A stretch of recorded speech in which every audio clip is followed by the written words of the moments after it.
Take a look at the live ticker right now. FreeCast Inc., trading under the ticker CAST on the NASDAQ, sitting near $2.79, recovering from a wild intraday swing where volume blew past 154 million shares against a normal daily average of barely 16 million. To the average retail investor scrolling through stock twits, Robinhood, or watching standard financial media headlines, this looks like another short-lived microcap momentum play, a speculative pop fueled by algorithmic momentum chasing and forum hype. But if you strip away the frantic retail noise and look at the underlying structural reality of modern media consumption, you will find a profound physics and architectural bottleneck that traditional media completely misses. We are living through the fragmentation trap. Every legacy media conglomerate, sports league, niche broadcaster, and studio has rushed to build its own proprietary subscription island, creating a digital landscape that is more fractured and bloated than the traditional cable bundle ever was. Consumers are drowning in app fatigue, toggling between half a dozen services just to find what they want to watch. Wall Street focuses entirely on subscriber growth metrics for individual streaming giants, completely missing the macro friction of the aggregate user experience. The real structural bottleneck in modern entertainment isn't content creation, it's discovery, integration, and cross-platform monetization. FreeCast isn't just another streaming app, it is solving the ultimate fragmentation problem through cloud-based platform as a service and universal content aggregation. While mainstream analysts dismiss microcap aggregators as relics of older web models, they fail to see how telecommunications providers, broadband operators, and wireless carriers desperately need white-label infrastructure to bundle fragmented media without spending hundreds of millions of dollars building proprietary tech stacks from scratch. Market dynamics and institutional positioning. When you look under the hood of CAST's recent trading sessions, the tape tells a story of intense volatility masking deep structural accumulation and retail exhaustion. With a market cap hovering around $99 million and massive volume spikes surging from intraday lows near $0.85 all the way up to peaks over $3, the stock is a classic battleground. Day traders are getting violently shaken out by algorithmic whipsaws, while institutional heavyweights and strategic block holders quietly position themselves around the company's infrastructure milestones. Macro jitters around consumer discretionary spending and subscriber churn across major SVOD platforms have created a generalized cloud over the entire digital media sector. Yet market makers and sophisticated small-cap funds understand that aggregate platforms thrive precisely when consumers start cutting back on individual subscriptions and looking for unified, low-cost alternatives. Let's pause right here for a second. Are you currently holding a position in CAST, or are you sitting on the sidelines watching this volume explosion waiting for a cleaner entry pullback? Drop your thoughts in the comments below. Business model and historical context. To understand where FreeCast is going, we have to look past the outdated historical framing.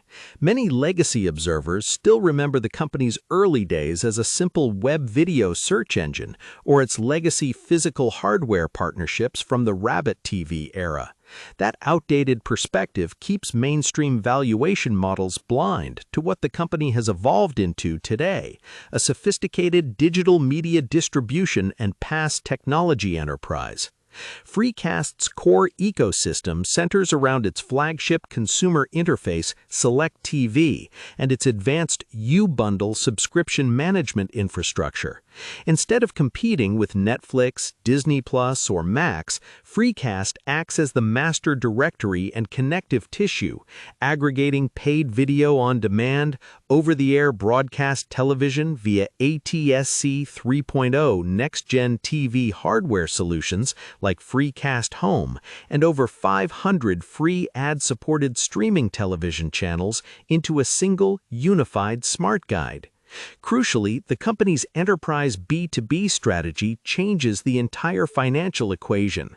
Through its community co-brand UI and UX solutions and broadcast-enabled streaming TV, FreeCast licenses its technology as a service to broadband operators, wireless carriers, hospitality groups, and residential communities. This allows enterprise clients to launch fully branded turnkey streaming platforms overnight without bearing the heavy upfront software engineering costs.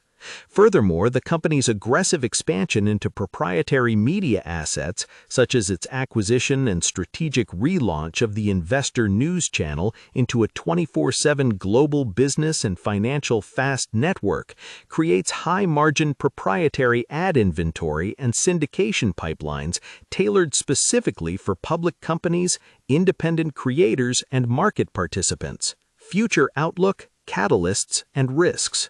Looking ahead over the multi-year horizon, FreeCast is positioned at the intersection of several massive secular tailwinds.